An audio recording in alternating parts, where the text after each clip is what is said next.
Et bienvenue sur le Twitter Talk Show, j'espère que vous êtes contents d'être là ce soir, surtout après la belle semaine qu'on a vécue. Donc on va pouvoir revenir là-dessus. Hein. Je suis en compagnie de René. Salut René, le kebab est prêt? Bonsoir, il n'y avait pas de kebab ce soir. D'accord, je suis avec FX, salut FX. Ah. Salut Julien, bonsoir à tous, et puis pas de kebab, pas de fricadelle non plus? Non, il n'y a rien du tout. Rien du tout. Et nous sommes avec Gunther, bien sûr, le meilleur fournisseur de live text en France. Enfin, de France. Vas-y, Gunther, salut. Salut à tous. Donc, on va attaquer tout de suite. Je vais vous résumer un petit peu le sommaire. Donc, on reviendra sur 3OM. On va reparler de ce match. On va voir ce qui était bon, ce qui était moins bon. Il y a pas mal de choses à dire. On fera un petit focus sur les joueurs par rapport à ce match. Partie 3, on reviendra sur l'Europe, donc on va pas y revenir trop parce que je pense que d'autres émissions ont déjà fait le taf depuis. Donc on se posera juste la question de parler de la ferveur, de l'engouement et peut-être la suite des événements. L'OM au minimum 4ème, voilà, c'est officiel. Donc on va parler de ça. Et est-ce que tous les objectifs ont été atteints atteints ouais, en ce début de saison, enfin cette fin de saison, pardon, on va se poser la question.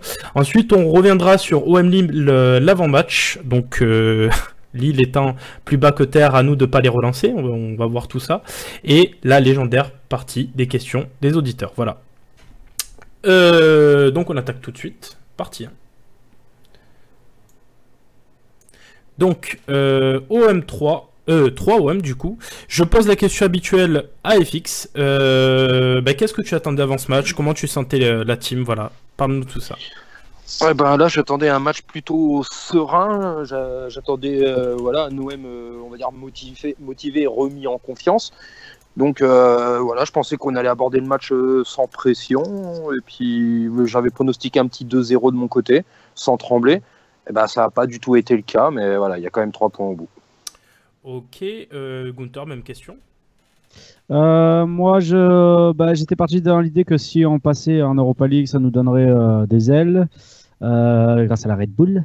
Et malheureusement, j'avais oublié que après des matchs comme ça, tu as tendance à quand même le match de suite après à craquer physiquement, mentalement. Et donc voilà, je m'attendais à une grosse victoire, mais en fait, c'était pas logique de penser ça de ma part. D'accord. Et René, pour finir, à quoi tu t'attendais? Contrairement à mes deux acolytes, je m'attendais à un match plutôt poussif, comme tout match après la Coupe d'Europe. Donc un peu de fatigue. Je m'attendais à un match loin d'être facile. Je m'attendais à une victoire, mais vraiment dans la difficulté. Et c'est ce à quoi on a eu droit. Voilà. Bon, on va. Alors, par avance, n'hésitez pas, y compris sur Periscope, à poser vos questions. On les passera directement en live. Donc, on va attaquer tout de suite par la composition de base. Vous avez vu que Garcia a fait un petit peu tourner par rapport au match de jeudi. Pourquoi? Parce qu'il y avait des joueurs un petit peu fatigués. C'était le cas d'Ocampos qui a été remplacé par NJ. Et c'était le cas de Rami qui est directement là puisque... René, t'as une voix. Ah, ça c'était pas très gentil. Donc c'est le cas de Rami qui est ce coup-ci est directement rentré. Donc qu'est-ce que vous avez pensé de cette compo FX? Est-ce que tu te sentais serein en la voyant? Oui, parce que Gustavo en défense, mine de rien, ça a rassuré ses derniers matchs. Donc à partir de ce postulat-là, tu étais un peu confiant parce que devant, c'est pas des foudres de guerre. Ensuite, au milieu de terrain, tu revois Zambo Sanson, même si ça n'a jamais vraiment donné quelque chose de propre, tu te dis que par rapport à 3, ça va le faire aussi. Content de revoir NG parce que 3 est une équipe joueuse, donc il y avait toujours moyen de les prendre sur la profondeur. Donc oui, c'était une composition totalement cohérente. Ouais, Gunther, est-ce que quand tu as vu le petit NG qui est beaucoup décrié sur Twitter, notamment par les influenceurs, ces fameux influenceurs, qu'est-ce que tu en as pensé au final en le voyant? Alors, si tu te rappelles bien, je l'avais dit en off, non, je crois même que j'avais tweeté en fait, je trouvais cohérent l'ensemble, malgré que je critique souvent Germain et même Angie depuis un moment. Et même Sanson. Mais j'ai trouvé l'ensemble cohérent avec un Germain au milieu et 2 latéraux qui repiquent bien dans l'axe. Je trouvais ça cohérent. Voilà. D'accord. Après...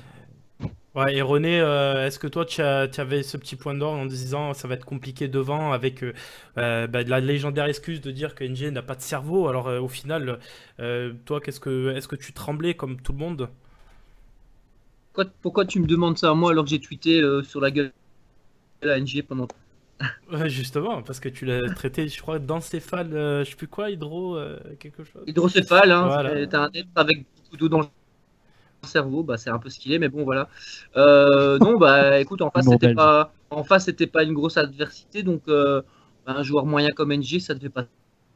Et puis bah, voilà, c'est Ça, passé. c'est un petit peu l'excuse facile, permets-moi de te le dire, c'est que t'es quand même, à mon sens, un match plutôt piège. Pourquoi? Ben, comme tu l'as très bien dit avant, c'est un match de retour de Coupe d'Europe, pas mal de joueurs blessés, des joueurs qui sont sur le retour d'une émotion assez grande, qui ont beaucoup donné, et surtout, Non, comment mais dire, voilà, non, mais je te taquine, mais voilà, NG, c'est un joueur de rotation. C'est bon contre 3 ou des équipes de ce niveau-là, mais voilà, il a fait le taf week-end contre 3. C'est vrai que j'ai eu un un peu viril avec pas trop long, René, on t'entend un, déjà plus, hein. un Pitos. Mais voilà, NG, il met son but, mais hormis le but, il a pas fait grand-chose non plus, quoi. Alors, je ne suis pas... Bon, on y reviendra, on y reviendra. D'une manière générale... Mais non, mais t'es jamais d'accord quand on taille NG. Donc, Je suis pas d'accord dans le sens où comment tu peux dire que quelqu'un n'a pas fait le boulot quand il a marqué le but qui te permet de recoller au score. Et deuxièmement, qui a 100% de passes réussies, qui a joué simple, qui n'a pas fait de fioriture, qui a provoqué une faute, qui a fait des redoublements et des combinaisons, ça serait de la mauvaise foi de dire qu'il a mal joué. Voilà, enfin... J'ai dit qu'il avait mal joué? Bah, c'est à peu près ce que tu veux faire comprendre. Ah non, j'ai pas. Non, bah ça, Mais ça, c'est c'est... ton Ah, c'est interprétation. l'impression que ça donnait. Ouais, voilà, c'est l'impression que ça donnait en tout cas.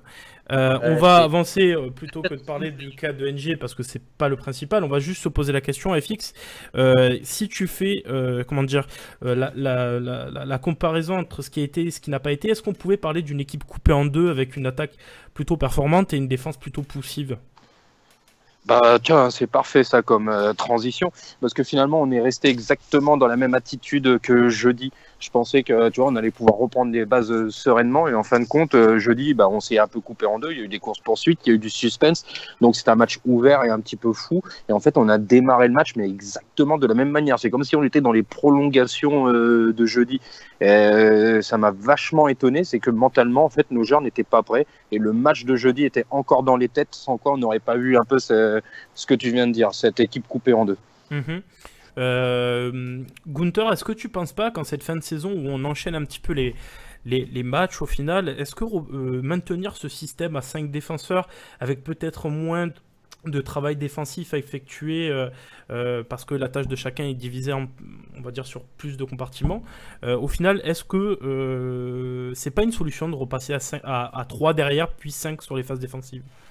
Ouais, ça dépend les trois que tu as et les latéraux que tu as. Là, t'as plus Bouna, t'as Camara qui avait des petites blessures, Rolando est toujours pas bien. Comment tu fais? Tu Attention, tostes avec Abdenour dans ce cas-là? Sakai sur le côté, c'est quand même quelque chose. Oui, mais dans ce cas-là, tu testes qui dans l'axe? Ouais, tu testes Abdenour? Bah, il a remis Abdenour, tu aurais mis Abdenour ou pourquoi pas. Tu aurais voulu titulaire, toi? Ben, alors Abdenour, non. Sertic, pourquoi pas? Au final, on peut pas taper dessus puisqu'on l'a pas vu depuis longtemps. Tu te fais une défense Gustavo, Rami, Sertic. Dans une défense à 3, tu prends pas trop de risques, enfin, je trouve. Sur des matchs un peu plus compliqués, je veux bien entendre, mais face à 3, ça me surprend pas quand même qu'on se soit dit. C'est une question, ça veut pas dire que je veux te poser ça. Non, mais j'ai compris, voilà. j'ai compris. Là, sur un match comme ça m'étonne pas, en tout cas, je trouve ça bien. Ouais. Est-ce que René, toi, je te pose la même question, du coup, tu aurais voulu vouloir ces 3 et 5 défenseurs avec les contre-attaquants ou pas? Contre 3, comme Gunther l'a dit, après, j'ai pas spécialement été choqué par les compos, mais en général, je suis jamais choqué par les compos de Garcia. Peut-être parce que j'ai pas votre finesse technique non plus, mais non, j'étais assez en accord avec ce qui était aligné. Et même NG, pour revenir là-dessus, j'étais pas mécontent de le voir. Hein. Je reviens sur ça, j'ai pas dit qu'il avait été mauvais. J'ai dit que voilà, c'est un bon joueur, mais t'as tendance un petit peu à l'encenser un peu trop.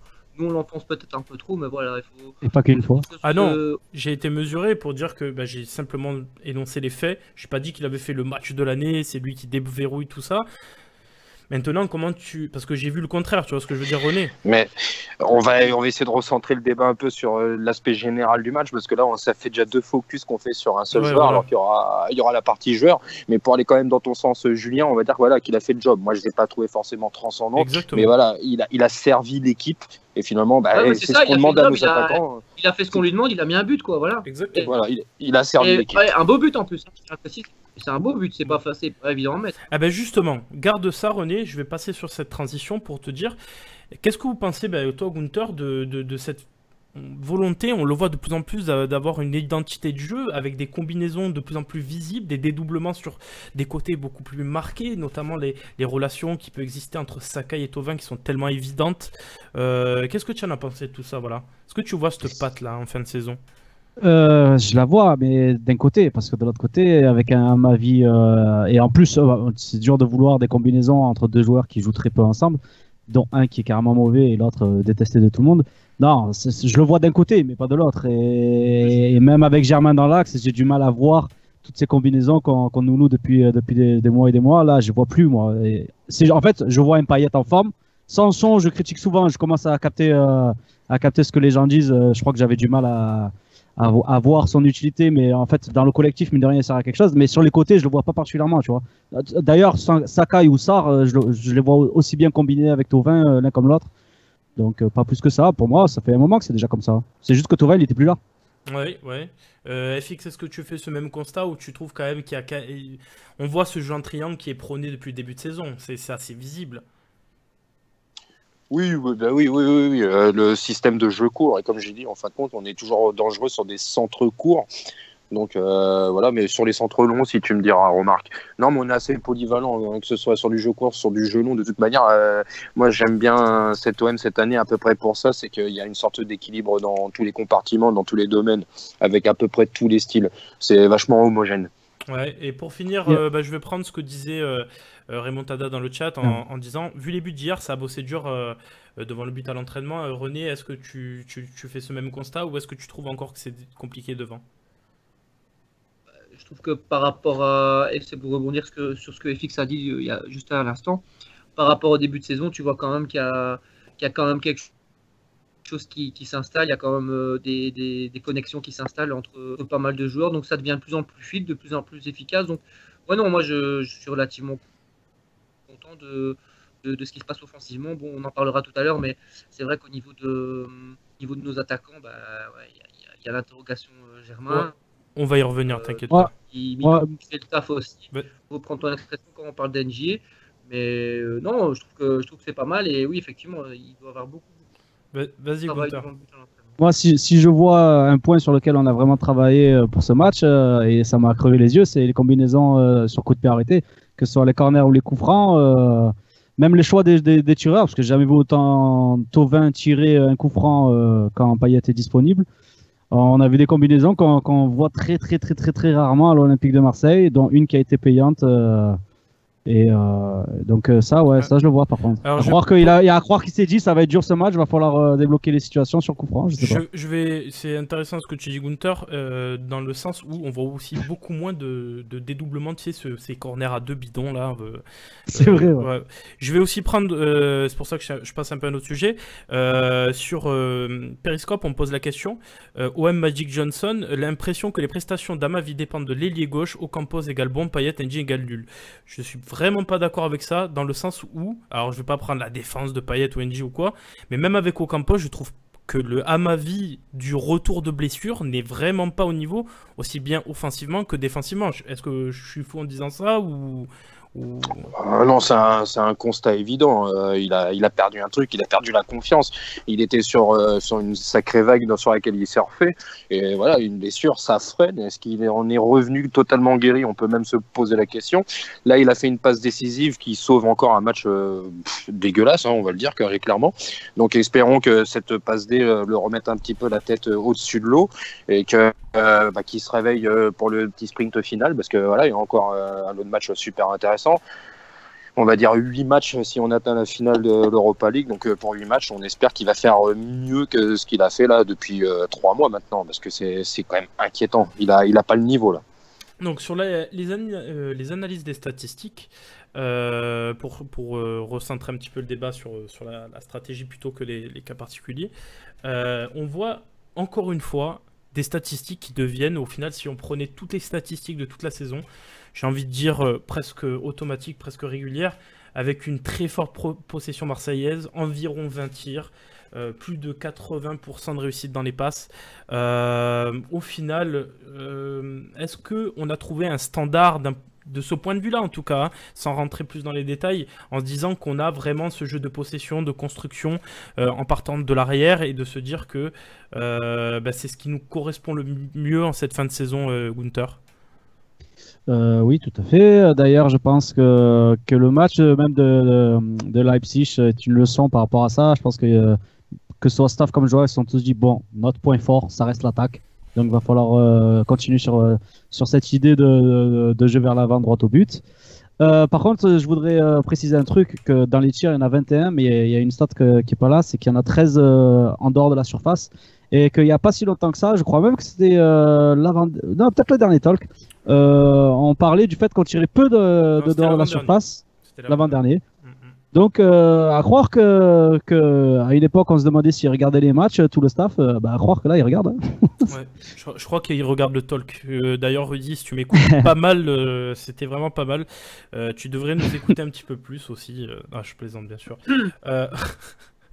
On va avancer. Juste pour conclure cette partie, je vous mets le classement. Voilà, donc l'OM tient le rythme infernal imposé et par Lyon et par Monaco. À savoir que Monaco, au final, s'est pris une sacrée valise, a pris 7 buts à la maison. Rapidement, hein, on ne va pas rentrer plus que ça dans le débat. Bon, on y reviendra dans la troisième partie. Voilà, j'ai décidé, on y reviendra dans la troisième partie. Pour rebondir sur ce que Energizer dit dans le chat. Vas-y. Oui, il faut dire qu'avec Gustavo derrière, c'est quand même beaucoup plus facile à la relance, effectivement. Ah ben justement, tu me fais la transition. On va passer donc au focus sur les joueurs. Avec Gustave en premier, donc c'est fantastique, René. On dirait que tu as lu dans mes pensées et dans ma manière de préparer le talk. Donc, on a une connexion, Julien, tu sais très bien. Oui, et bien plus que mentale, bien évidemment. Donc, on va analyser le cas de Gustavo. Et on va constater une chose. Efik, je vais te laisser commencer sans rien dire sur Gustavo. Et puis on verra s'il y a des gens qui ont des avis différents. Alors, le père Luis Gustavo, il était pas émoussé, mais on a bien vu qu'il avait un petit peu loupé son match. Alors, pour son excuse, j'étais en train de réfléchir à ça à l'instant, peut-être qu'il n'y avait pas son milieu habituel, puisque là, pour une fois, il avait Zambo devant avec Sanson. Et je suis en train de me faire la réflexion que quand Maxime Lopez est rentré, d'un coup, le bloc de l'OM était meilleur et sans doute que les relances étaient également meilleures. Et en fait, on a vu que le dernier quart d'heure, on reconnaissait plus le vrai visage de l'OM. Donc, sans doute aussi un peu plus le visage de Gustavo. Donc, peut-être qu'il a été un petit peu perturbé par un milieu encore une fois nouveau qui avait été modifié devant lui. Sinon, il a tout simplement loupé son match et n'avait pas la tête à 3 ce dimanche. Alors, je vais vous poser une colle. En commençant par toi, Gunther. FX a mis le doigt sur quelque chose. Zambo n'était pas à côté de Gustavo. On sait que l'association des deux est efficace parce qu'il y en a un qui se met au service de l'autre. Ils étaient sur deux lignes différentes. On a vu un Gustavo un petit peu dépassé parce qu'on a Rami qui est aussi une puissance forte, alors que si tu mets Camara à la place de Rami, tu as quelqu'un qui va au service de Gustavo. En fait, est-ce que tout simplement le Gustavo, il n'a pas besoin d'avoir quelqu'un à son service, quelle que soit la ligne dans laquelle il joue? Parce qu'avec Rami et avec Amavi, c'est dur d'avoir quelqu'un à son service, tu vois ce que je veux dire? Alors, alors, ça s'entend, et je pense que dans tous les cas, moi, c'est ce que je souhaite le plus, c'est un patron avec à côté de lui un petit jeune, que ce soit en défense comme au milieu de terrain. Après, j'ai tendance à privilégier l'idée que le mec, il vient de faire 2 matchs juste d'anthologie et qu'il est peut-être un peu fatigué et qu'il a été un peu moins concentré, tout ça. Moi, personnellement, je privilégie ça sur l'analyse de ce match-là, mais peut-être qu'en effet, c'est pas con, hein, l'histoire du mec à côté qui fait qui a son service, ouais, c'est pas con. En tout cas, depuis le début de la saison, ça se tient comme raisonnement. Donc, René, sur comment dire, Periscope, Thibaut27 nous dit Gustavo avec Camara, ça semble solide maintenant. Et pour le futur, est-ce que c'est une bonne trouvaille? Est-ce que toi, tu te lances la saison prochaine, René, avec Gustavo Camara? On a été interrompu. C'était quoi la question? Est-ce que l'année prochaine, tu pars avec Gustavo Camara en défense? Ouais, mais on en a déjà parlé. C'est l'association en défense centrale, elle est très très bonne, peut-être même la meilleure charnière centrale de l'équipe. Le problème, c'est que tu te prives d'un élément cordial au milieu de terrain en l'absence de Gustavo. Donc, autant tout ce qu'il apporte au niveau de la relance, au niveau de la sûreté défensive, je le faire au milieu.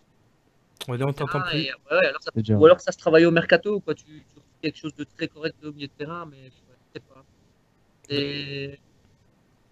D'accord. Bon, je pense que c'était clair ou pas? Je sais pas, j'ai pas de... Pas du tout. Parce que René, ça a coupé en plein milieu. Ouais, je te le dis.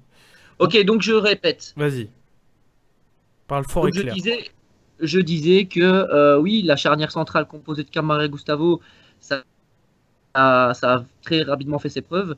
C'est à mon sens même la meilleure paire de défenseurs centrales qu'on ait pu avoir depuis le début de la saison. Maintenant, on se prive d'un élément clé au milieu de terrain en l'absence de Gustavo. Maintenant, justement, le mercato sera là pour réajuster tout ça. Oui, pourquoi pas la saison prochaine à voir. D'accord, bon là c'est plus clair pour le coup.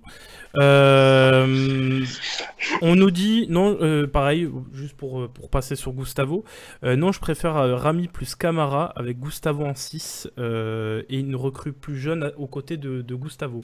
Qu'est-ce que vous pensez de cette idée? Ouais, mais ça se tient en 6, c'est une très bonne alternative aussi. Maintenant tout se vaut et c'est le mercato qui en décidera, mais les deux alternatives sont très valables évidemment. Alors non, on me dit aussi sur le chat, est-ce que René il a le hockey? Non, on va régler ces problèmes son très prochainement, ne vous inquiétez pas. On nous dit même que c'est peut-être le kebab qui n'est pas passé. Seul ça pour le coup. Savoir qu'en Belgique on n'a pas de 4G, on est encore en edge. Hein, donc, Allez, on va passer au prochain joueur, au maestro, à l'artisan de cette bonne semaine. Le meilleur joueur du monde. Le meilleur joueur, peut-être pas du monde, mais dans le cœur de René, de France et de Navarre. Dimitri Payet, donc le joueur, je vous rappelle, hein, dont on disait la plupart du temps qu'il ne valait pas ces 30 millions. Du coup, FX, parle-nous un peu de sa prestation. Est-ce que pour le coup, là, après cette semaine, il vaut ces 30 millions ou pas? La valeur intrinsèque de l'argent, je sais pas, mais en tout cas, il vaut sa réputation. Ça, c'est une certitude. Il est le capitaine et avec tous les absences qu'il y a eu, on s'est dit, voilà, ça sera sûrement à lui de porter l'OM sur ses épaules. Et je pense que c'est ce qu'il a fait. J'ai entendu du mal de lui par rapport au match de Montpellier. Moi, je l'avais trouvé bon, ok, quelques déchets ou quoi, mais je pense que l'équipe aussi avait du mal à suivre son tempo. Contre Lyon, aussi étonnant que ça puisse paraître, c'est lui qui m'avait semblé être le joueur de Marseille le plus rapide. Et donc, il y a ces deux confrontations en Coupe d'Europe, et surtout le match retour où il a illuminé de sa classe. Et puis là, à 3, il délivre encore 2 passes décisives. Il a mis le rythme sur les offensives marseillaises. Donc, c'est Dimitri Payet. Et effectivement, c'est l'homme de l'OM de cette fin de saison. Parce que même si Florian Thauvin claque un beau but, voilà, on a l'impression que Payet plane, flotte au-dessus de lui en ce moment. Et pourtant, il n'y a qu'à voir la saison de Thauvin. Donc, tant mieux pour l'OM, tant mieux pour nous, tant mieux pour lui et peut-être tant mieux pour l'équipe de France. Ouais, je vais lancer René dessus puisque c'est son chouchou. Est-ce que René, tu regrettes qu'il puisse pas participer à la Coupe du Monde, mais pour l'équipe de Belgique, par exemple, Dimitri Payet? Pardon, sans rire, est-ce que tu penses pas que... C'est vraiment un connard. Non mais pour le coup, est-ce que... Non mais non, aujourd'hui sérieux je suis en deuil parce que je sais pas si vous avez vu mais Batshuayi oui mais ça c'est une autre histoire. C'est super compromis donc c'est pas cool de me parler de la Coupe du Monde. Écoute, bah non parce que en Belgique on a des purs talents aussi. Ouais donc ils ont KDB qui fait la moitié des stats de Payet. Bref, on va poursuivre sur Payet, René, plus sérieusement.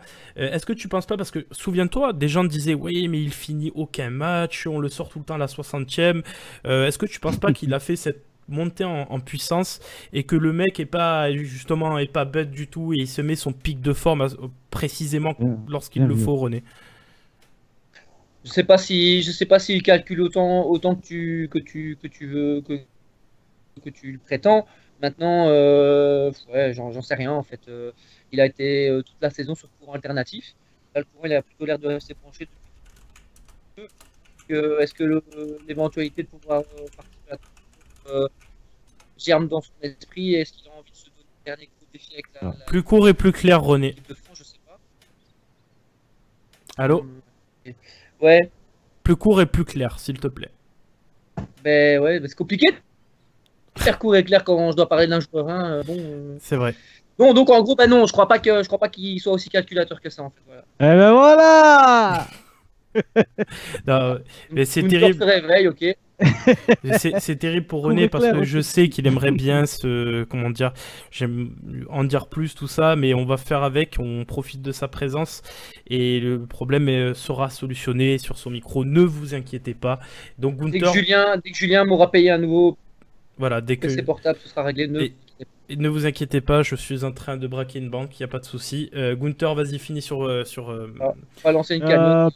Payet, tout simplement. Moi, j'ai le truc qu'on dit le moins sur lui, mais qui m'impressionne vraiment le plus au final en ce moment, même si bien sûr de le retrouver à ce niveau, ça fait vraiment plaisir parce que j'y croyais plus trop. C'est l'homme. What the fuck? Oh, c'est un bonhomme, c'est le capitaine.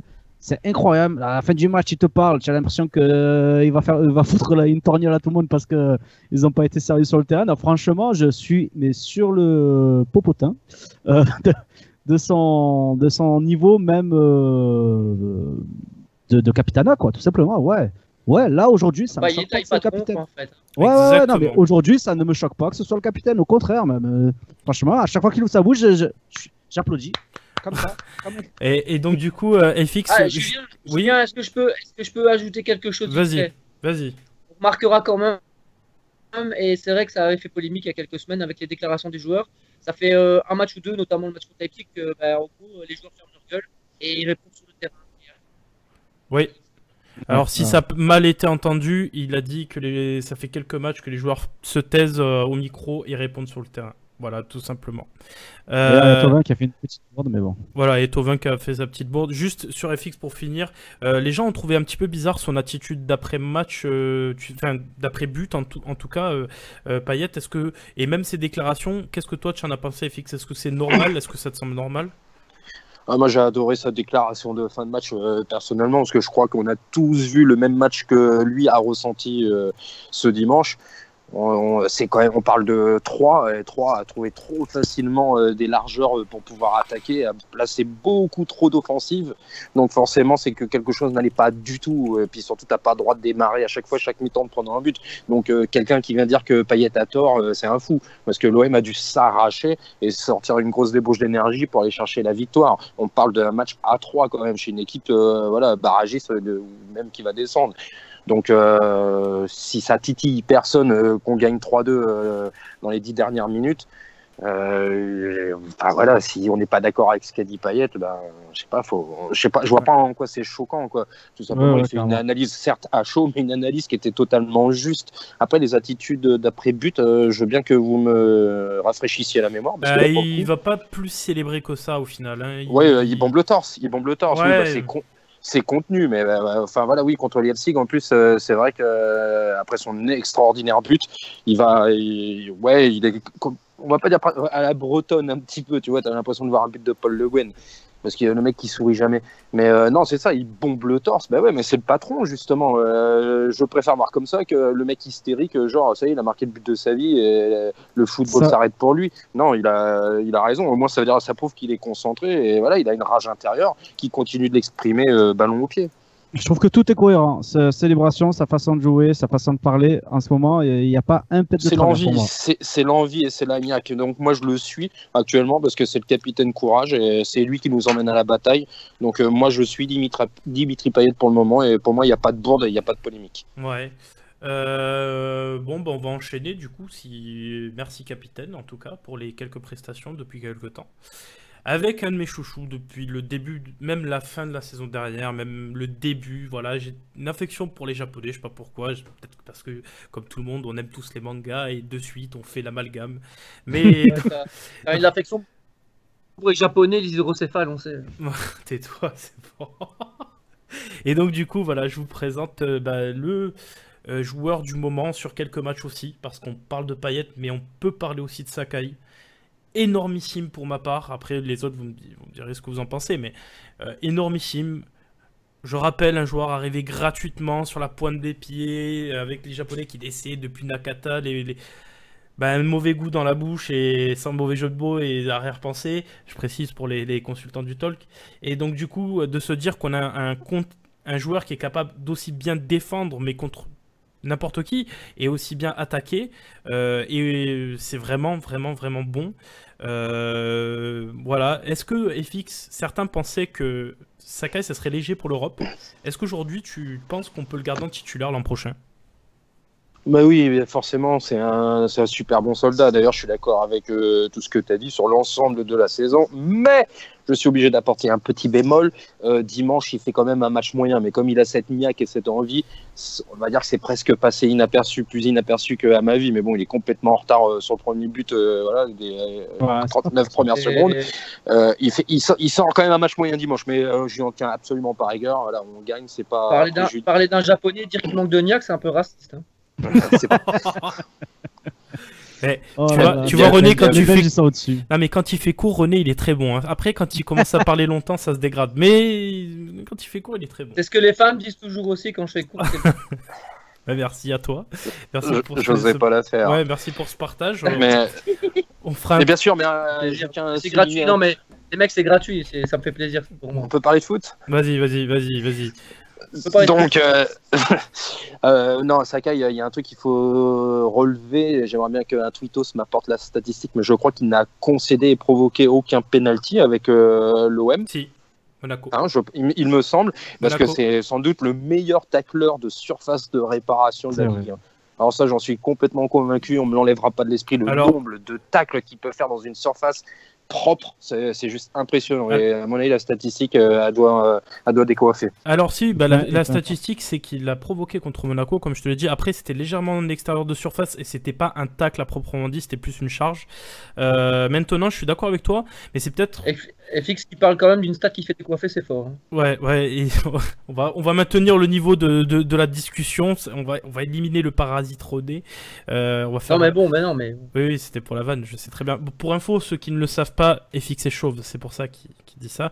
Mais dans l'ensemble, Sakai, peut-être c'est cette notion de respect, je sais pas ce que tu en penses FX, il n'est pas méchant sur l'homme, mais on le voit commencer à marronner un petit peu, que ce soit après l'arbitrage, que ce soit après... Parce que je vais dire, René, il n'aime pas l'expression, le OM compatible ou l'ADN OM, il commence à être greffé quand même, le mec. Hein.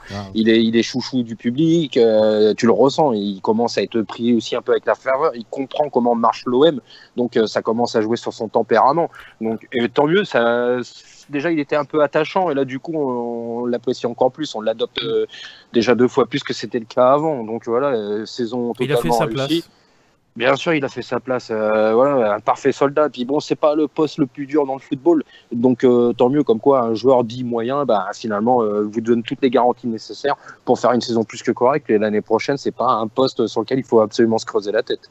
Ouais, j'ai Magic Johnson sur Periscope qui me dit plus propre, mais je trouve l'équilibre de l'équipe meilleur avec Bouna. Est-ce que tu es d'accord, Gunther?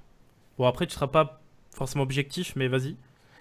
Je surkiffe les deux. Non, mais c'est pas parce que j'ai milité sans raison pour Bounassar que j'aime pas Sakai, qui lui, il y avait des raisons de déjà l'apprécier avant. C'était quoi la question? Je me rappelle plus. Ah oui, il apporte de l'assurance que... Ben oui, mais non, mais après, écoute, je dis ça depuis le début de la saison. Quand on est amené à jouer un peu plus offensif, c'est intéressant Bouna, et quand un peu plus défensif, c'est plus intéressant Sakai. Mais les deux, je les trouve très très très forts. Ouais, je sais pas quoi te dire de plus. Moi, vraiment, je trouve les deux au même niveau, mais des profils totalement différents, et je trouve ça parfait au poste d'avoir 2 joueurs comme ça. Moi, je trouve ça excellent. Je veux pas changer ni l'un ni l'autre en fait, je crois. On me pose la question, il est en contrat jusqu'à quand? Donc je me fais chier à faire des slides, les gars, lisez-les, c'est écrit en contrat jusqu'au 30 juin 2021. Voilà. Du coup, on va passer, à part si quelqu'un d'autre veut rajouter sur Sakai, non? Il y a Capote sur le chat qui disait que lui il le gardait, même s'il est encore meilleur. Je pense qu'il a une super influence sur l'ambiance dans le groupe. On le voit sur les images à chaque fois. Rami l'a dit aussi, qu'il était super gentil, etc. C'est vrai que vous avez vu sur son but, c'est un... Ouais, c'est beau, c'est vrai. Non, c'est vrai, ça était vraiment très très heureuse pour lui. Allez, on va faire ça un petit peu, Gunther. Toi, tu prendras ceux de Twitch et moi, les questions de Twitch, les remarques de Twitch et moi de Periscope pour le coup. Okay. On me dit Sakai plus rassurant. On a trouvé Tovin, DJ Vontavius, qui me dit que Tovin est meilleur avec Sakai. Est-ce que vous faites le même constat? Moi, oui, hein, personnellement. Voilà. Je trouvais oui, et avec le temps, je trouve qu'il est aussi bon avec l'un comme l'autre. Ouais, FX. Dans cet ordre-là, est-ce que Tovin est meilleur avec Sakai? Oui. Oui, non, mais enfin bon, Tovin fait une grosse saison, donc quoi qu'il arrive, ça veut dire qu'il aura été bon selon toutes les configurations. Mais faut pas sortir de Saint-Cyr parce que Tovin lui-même a dit que Sakai le rendait meilleur. Donc si Tovin le dit lui-même, je vais pas arriver en disant le contraire.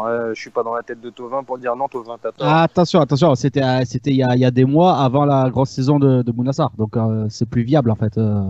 Non, mais Bounassar, en plus, depuis 2 matchs, il est remonté. Donc, ça y est, Bounassar arrière droit, c'est presque terminé.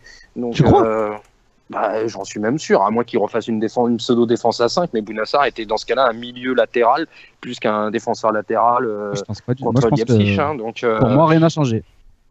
Ah bah, si. On va avancer, les gars. On s'égare un Amavi petit n'est peu. pas Je blessé, suis donc désolé. Sakai, il restera là. On va avancer.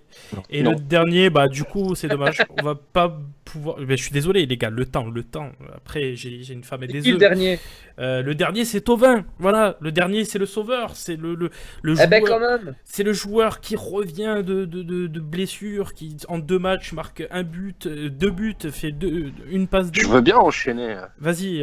Moi je trouve pas. Fix. Moi je trouve qu'on n'a pas assez souligné le fait que son but est exceptionnel, hein, niveau technique. Si, bah bien sûr. En plus, je l'ai dit en début, mais si, le but il est remarquable, c'est celui contre Saint-Etienne, en encore plus beau, quoi. Mais non, en fait, pour moi, il fait 2 Sur un, matchs. sur un excellent centre d'Amavi. Il fait 2 matchs moyens, mais il est toujours décisif. Donc moi, je m'en fous. Un joueur moyen, tu as comme NG en première mi-temps. Si tu fais un match moyen, mais que tu apportes à l'équipe, c'est ce qui compte. Et là, Tovin, c'est ce qu'il a fait pendant 2 matchs. Il a fait le nécessaire pour aider l'équipe sans avoir sorti un grand match, et surtout contre 3 où il a recommencé ses petits numéros de soliste, qui à mon avis a dû agacer beaucoup de monde, et un but exceptionnel a fait qu'on a oublié en fin de compte la deuxième mi-temps très besogneuse qu'il a effectuée. Ouais. Allô? On est tous là. Oui, on est tous ça là. va, parce que ça fait un truc bizarre. Bon, je vais juste. Alors, je suis désolé, Tovin, on pourra pas en dire beaucoup plus de bien, parce qu'au final, j'avais un joueur que je voulais qu'on y vienne dessus au final. Energizer, ton petit mot sur Amavi, on le dira en fin d'émission, si tu le veux bien. Comme ça, on parle du joueur que tout le monde voulait dire un mot dessus. J'ai pas fait le slide, mais c'est Valère Germain. On va parler de lui tout simplement parce que. Il mérite pas de slide. Voilà, il mérite pas de slide, il est puni. Voilà, quand tu n'es pas bon, tu es puni de slide. Est-ce qu'on peut dire, Gunther, qu'actuellement c'est le moins bon, je vais aller loin, mais des 3 attaquants, c'est-à-dire de NJ, de Mitroglou et de lui-même. Et NJ, on le voit pas assez pour le dire. Et plus le temps passe, si. plus j'estime qu'il ne faut vraiment plus qu'il soit seul en pointe. Je l'estime de moins en moins comme attaquant, plus comme milieu, vu qu'on dit toujours son point fort, c'est le niveau collectif, la créativité et tout ça. Je sature. Parce que vous savez que j'ai un petit truc. Ouais, Magic Johnson, si tu arrives à reprendre la volée que loupe NJ parfaitement, tu m'appelles parce qu'elle est encore plus dure. Mais sinon, pour revenir à Germain, je vais vous donner une stat. Voilà, je balance les stats ce soir. Tout simplement, parmi Mitroglou, parmi NJ, parmi lui-même, on est à quelque chose comme un but tous les 4 matchs, alors que les 2 autres sont à un but tous les 2 matchs. NJ et Mitroglou, ça tourne à un but tous les 100 minutes, lui à 175 minutes, un truc comme ça. Et surtout, les Mitroglou comme NJ ont joué à peu près le même nombre de minutes, c'est-à-dire 700 minutes environ, et Germain en est à 1900 minutes.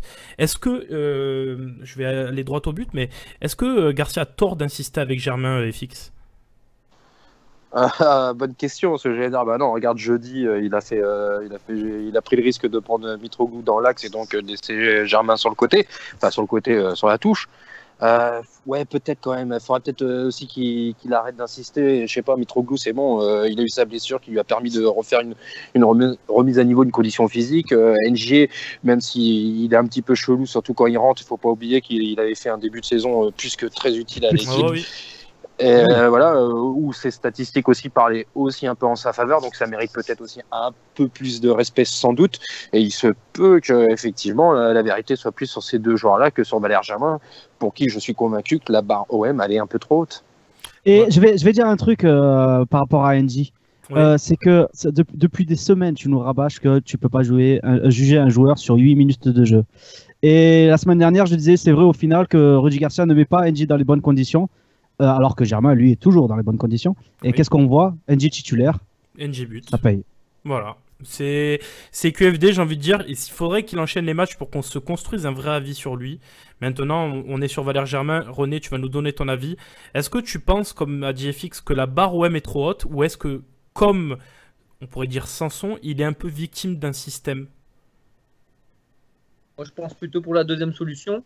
Je crois Oh, qu'il est victime d'un système et je crois aussi que c'est un garçon qui est plutôt fragile psychologiquement et dès qu'il converge, bah, il n'arrive pas à remonter la tête. Ouais. C'est vrai qu'on peut rejoindre du coup ce que FX dit.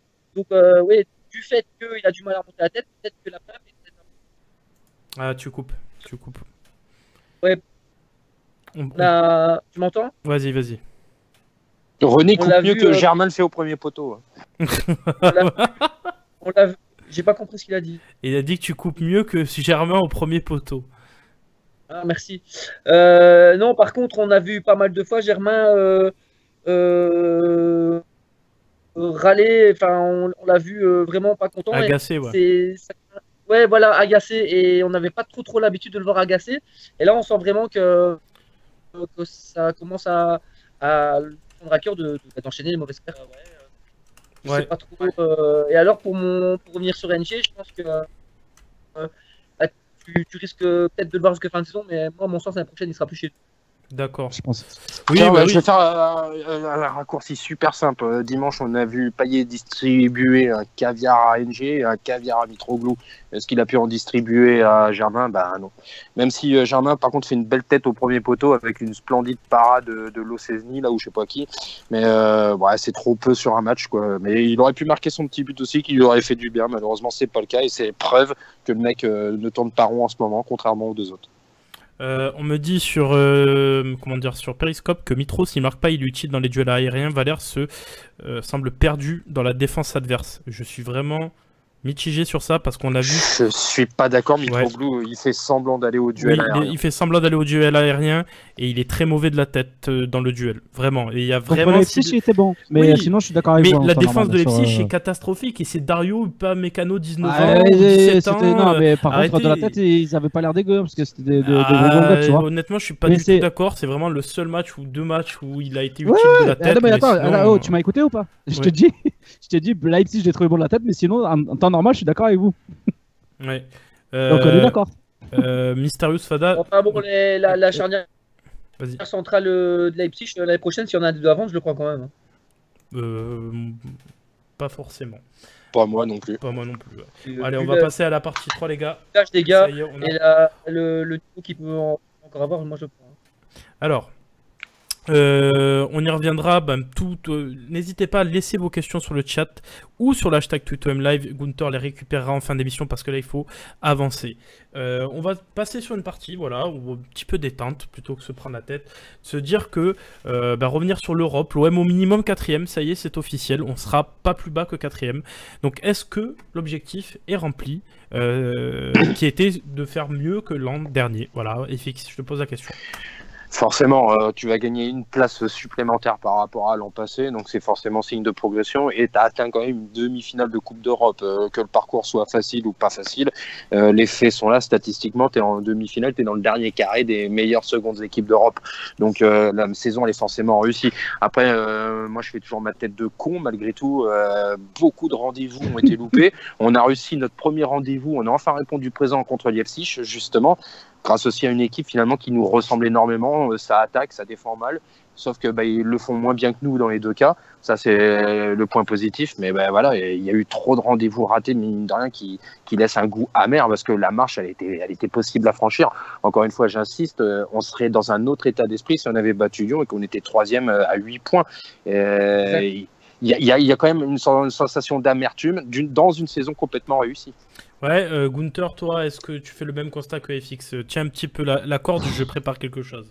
Ouais, non, moi je m'en fiche des gros matchs. J'ai toujours dit, après le match de Paris à domicile, moi j'ai été fier. Après le match à Lyon, j'ai été fier. Match de Monaco à domicile, j'ai été fier aussi. Ça n'a pas payé, mais bon, franchement, j'ai trouvé mon équipe plutôt plutôt plaisante à regarder. Et donc, j'aime pas trop résumer ça au grand rendez-vous. Ça, c'est mon avis personnel. Ouais, mais t'as un désaveu. C'est-à-dire que grosso modo, tu assumes cette quatrième place aussi. Attends, on est quatrième aujourd'hui, mais je sais. 43 matchs avec un but depuis jeudi passé quand même. Hein. Oui, mais il a dit de toute façon. Non, mais même là, on dit c'est bon, on est sûr d'être quatrième, mais personne n'a dit qu'on était sûr de finir quatrième. Enfin, on est sûr d'être au minimum quatrième. On est d'accord, mais il y avait moyen. Que Lyon, il y avait moyen de s'affirmer un peu plus plutôt que d'être dans. Et moi, je suis désolé. On est en demi de Ligue Europa. J'ai vu le match, une ferveur comme. La vérité, je crois que j'en ai jamais vu à ce point-là. Et pourtant, Dieu sait comme j'ai loué l'année Bielsa niveau ferveur. Hein. Mais là, ça remonte encore plus loin quand même. Là, ce que j'ai vu là, incroyable. Donc pour moi, la saison est réussie grâce à cette place, enfin cette demi-finale. Voilà. Alors, je vous ai fait un petit tweet avec le compte Ophi. Est-ce que l'objectif est rempli? Vous savez quoi? Vous allez, les gens qui sont et sur Periscope et sur Twitch, allez voter sur ce petit truc. Est-ce que pour vous, les objectifs de cette saison sont déjà remplis? Et je donnerai les résultats en fin d'émission. Allez-y, c'est ouvert. Et pendant ce temps, nous, on va progresser dans le talk. On va pas pouvoir s'étendre sur cette partie parce qu'on a beaucoup parlé avant, malheureusement. On va justement. Vas-y, FX. Une remarque très rapide. Admettons, la Monaco s'est pris une gifle monumentale 7-1, ça se trouve. On va croire que pour eux, c'est un match qu'ils ont laissé passer. Ils vont peut-être avoir du mal à le digérer. Et si finalement, c'était Lyon et Marseille qui profitaient d'une série d'un coup dégueulasse comme en début de saison, enfin. Ouais, je crois pas. Ouais, moi non plus. Mais imaginez ce scénario quand même. Finalement, c'est Monaco qui reste au piqué. J'y crois très peu et je pense ils peuvent vraiment avoir de l'orgueil. Par contre, j'ai un ami, l'ami de FCM, là, Mourad Alert, là, son compte Twitter, si vous voulez aller le voir, qui disait que Lyon, c'était une équipe qui faisait des séries, mais à peu près de 7 victoires. On en est à 6 victoires. Voilà, j'ai trouvé ça intéressant et rigolo à la fois. Donc, si vous êtes de l'avis aussi de Mourad Alert, FX, est-ce que tu penses que ça peut le faire? Moi, je vous dis un truc. Hein. Ou René, la troisième place... Julien, la troisième place va se jouer. C'est Balotelli qui va nous ouvrir la troisième place à la 92e minute face à Lyon. Et dans la foulée, il annonce qu'il signera. Ah ben, justement, je sais pas si vous l'avez dit avant parce que j'étais en train de faire le sondage, mais est-ce que vous pensez pas que Nice sera l'arbitre de cette fin de saison? Bah si, par rapport au calendrier, c'est évident. Voilà. Au moins c'est répondu, c'est clair, c'est concis. Merci les gars, vous m'avez niqué mon délire. Bref. Donc on va voir. J'avais pas pensé à Nice, mais c'est vrai que ouais, en effet. Vous avez remarqué, j'essaie de faire des grands lancements, mais FX m'a cassé mon délire, c'est sûr. Ouais, c'est son truc à lui. Allez, punchline. Bah, du coup, j'étais sur la partie 4, on va y venir tout de suite. Juste avant, voilà, allez. Soyons fous, de toute façon c'est moi qui décide. on va revenir juste pour voir la fin de ce qui reste comme match au final pour l'OM. On va donc recevoir le LOSC à la maison, Angers à l'extérieur, Nice à la maison, tout ça entrecoupé des matchs européens très importants. Guingamp à l'extérieur et Amiens à la maison. On a quand même un calendrier favorable, même si on a quand même l'Europa League à l'extérieur, non? Favorable par rapport à quoi? Par rapport aux adversaires? Par rapport à Lyon, par exemple. Lyon qui doit prendre encore Nantes et Nice quand même. Ouais, mais Nantes c'est une dégringolade et tout. Ouais, moi, je c'est compte pas sur évident eux. à jouer. Oui, hein. ça sera Nice. Chez eux, ça sera à Nice le match? À Nice. C'est au Parc Ouel. Ouais, non, ça va être quand même super moins bon, ouais. Ils sont moins bons cette saison. Hein. Après, déjà, faire très attention à dimanche, parce que Lille, ça doit être ce que c'est. À l'extérieur, ils ouvrent pratiquement toujours le score, les mecs. Ça tombe bien, on est habitué à revenir au score. Voilà, et puis c'est surtout qu'on n'a pas gagné au Vélodrome depuis maintenant 3 matchs, faut aussi le dire. Donc le bilan est plus que dégueulasse actuellement. Donc il faudrait aussi se remettre en avant à domicile. Et on aura la chance de recevoir donc 3 fois. Donc dès dimanche, il ne faudra pas se louper, mais attention à Lille, s'ils sont nuls, ils peuvent quand même ouvrir le score et on peut se retrouver encore coincé avec un maudit 1 partout. Donc ne surtout pas prendre cette équipe à la légère, quoi. Ça commence déjà la manière, c'est step by step, match par match, 3 points par 3 points. Alors, pas le choix. Vous pouvez noter l'excellent accent anglais de FX et justement on passe à cette partie sur OM Lille l'avant-match. L'OM qui a relancé des cadavres toute la saison. Là, c'est même plus des cadavres, ils sont morts et enterrés les Lillois. Mais est-ce qu'on peut quand même se faire surprendre, qui plus à domicile, Gunther? Jamais de la vie. Non, sincèrement. Je pense que cette semaine, non, mais au moins on pourra pas me dire qu'est-ce que tu pensais avant le match. Non, je l'ai dit, jamais de la vie, on va les tuer. Pourquoi? Parce que là, on va avoir une semaine complète de récup et je pense que ça va faire un bien, mais intersidéral à tout l'effectif. Et ne serait-ce que pour travailler un peu la tactique, tu vois, mettre un peu à jour, avoir un peu plus de temps, ça va aider énormément. Et je pense que à l'intérieur du club, ça va beaucoup parler sur le fait qu'il va falloir faire couler Lille parce qu'il y a une histoire de concurrence de projet. Et moi, je pense que ça leur plairait bien que Lille ils prennent cher. Donc voilà. Ok, bon bah c'est chaud. Clair. Ouais, c'est assez clair. Sur la composition maintenant, René, est-ce que tu es assez d'accord avec ce que tu vois à l'écran?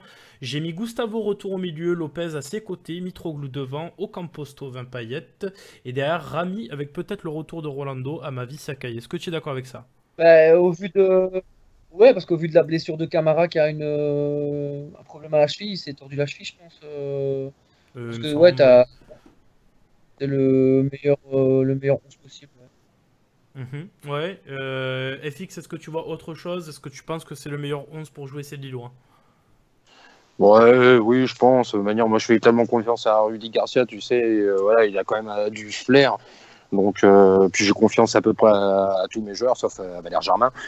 Donc, ouais, ça, oui. D'accord. Bon, bah, c'est aussi assez clair. Maintenant, Gunther, tu as... Alors, je vais juste prendre ce qui est écrit sur Periscope. Il y a écrit 45 000 places déjà vendues pour l'OM. Lille, l'épopée européenne fait du bien au stade. Est-ce que tu es d'accord avec ça? Tiens, c'est très bien comme remarque, ça. Est-ce que la ferveur revient grâce à l'Europe?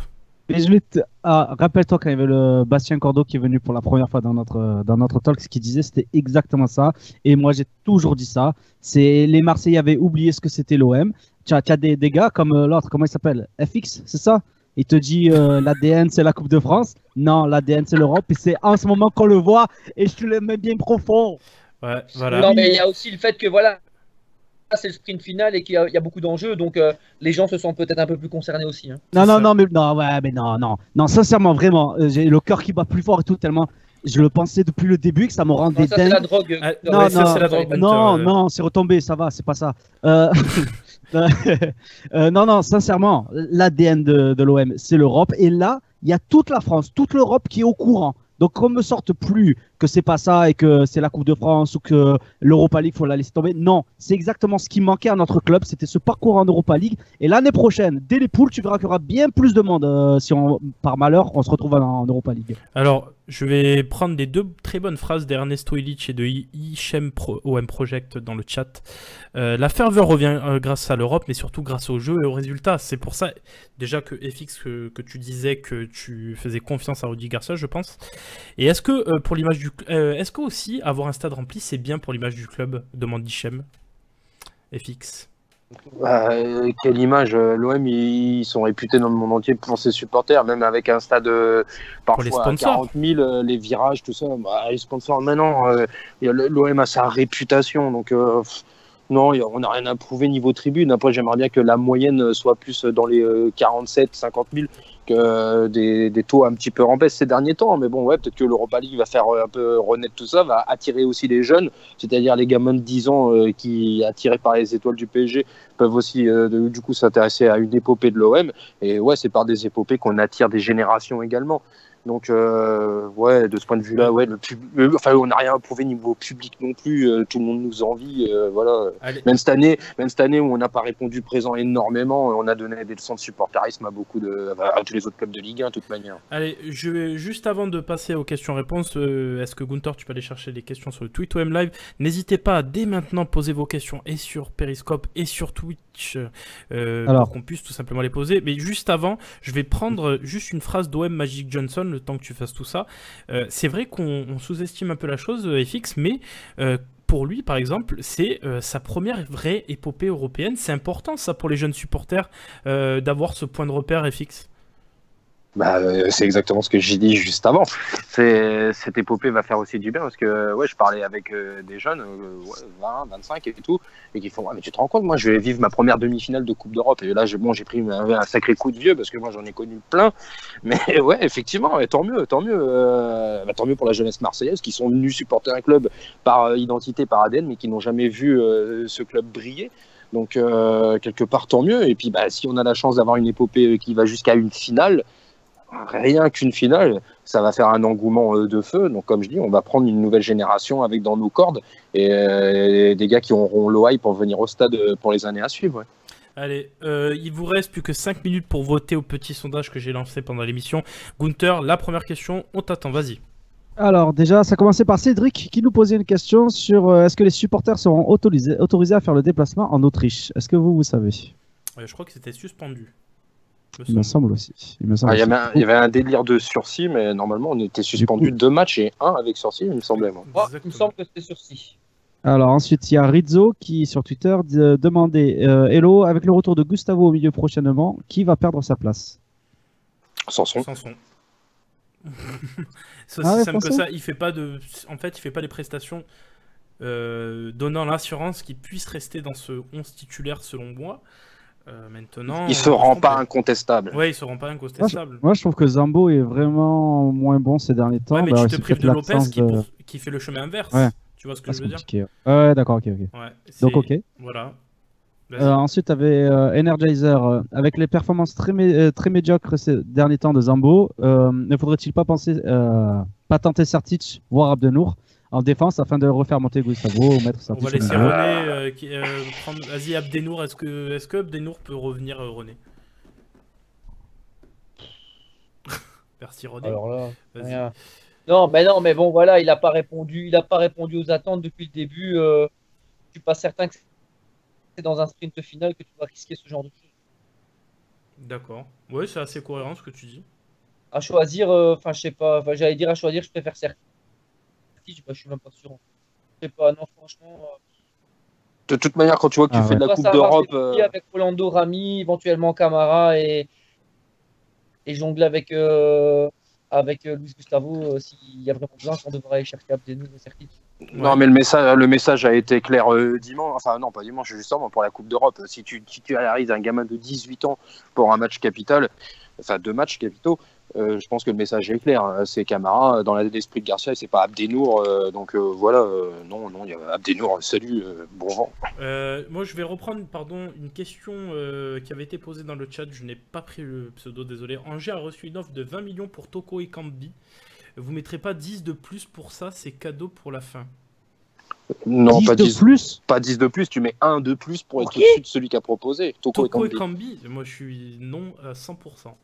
Ben oui, non, donc Payet 30 millions ça serait archi trop, mais Toko Kambi 30 millions c'est normal. Eh ben justement, dans Toko et Kambi. On va pas donner 25 millions pour Nolan Roux non plus, je sais pas, pendant qu'on y est, allons-y quoi. Non, il fait une très grosse saison Toko et Kambi, voilà, il a une progression fulgurante depuis Sochaux, mais ça vaut pas. Ça vaut 30 pour le Leicester ou un club anglais, Aston Villa, s'il remonte des trucs comme ça.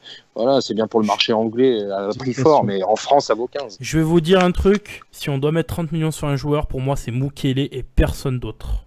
Voilà. Je vais être aussi jamais que ça. Alors jamais. Ça, je ne dirais pas jamais. Oui. Il y a Capote en force sur le chat qui dit si on perd ou nul contre Lille et que Lyon gagne, on lâche complètement le championnat et à fond l'Europe. C'est pas qu'on lâchera, c'est que ce sera foutu quasi. Hein. Je pense pas, je vois pas Garcia lâcher le truc, moi. Moi non plus. Moi je pense qu'il va continuer comme il a fait depuis le début de la saison. En fait. C'est pas qu'on le lâchera, mais ça deviendra mission impossible. Ça sera une discussion de coulisses de toute manière. Je pense qu'en coulisses, ils se disent qu'il faut jouer les deux à fond, mais selon le scénario en avançant, ils peuvent peut-être privilégier la piste A ou la piste B, soit l'Europe, soit le championnat, ça va dépendre, mais ça sera évolutif. Mais là, comme je dis, c'est que 8 matchs. Hein.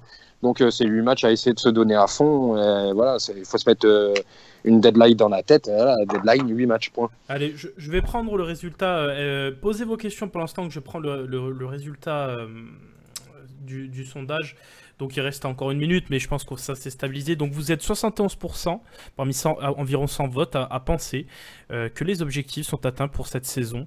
Voilà, donc et en commentaire ou Passion, un de nos partenaires dont on vous parlera à la fin qui dit les objectifs seront atteints si nous sommes qualifiés en Ligue des Champions. Voilà. Je pense que vous êtes tous d'accord avec ça. Non, pas pour moi. Non, parce que les objectifs qui étaient officiellement déclarés par l'équipe, par le staff, c'était 4ème place. D'accord. Et moi, cet objectif-là, j'avais dit je l'écoute si on fait un gros parcours en Europa League. Donc. Après, là où je suis d'accord avec eux, c'est que si on finit 4ème, on sera tous très déçus par rapport à la physionomie du championnat.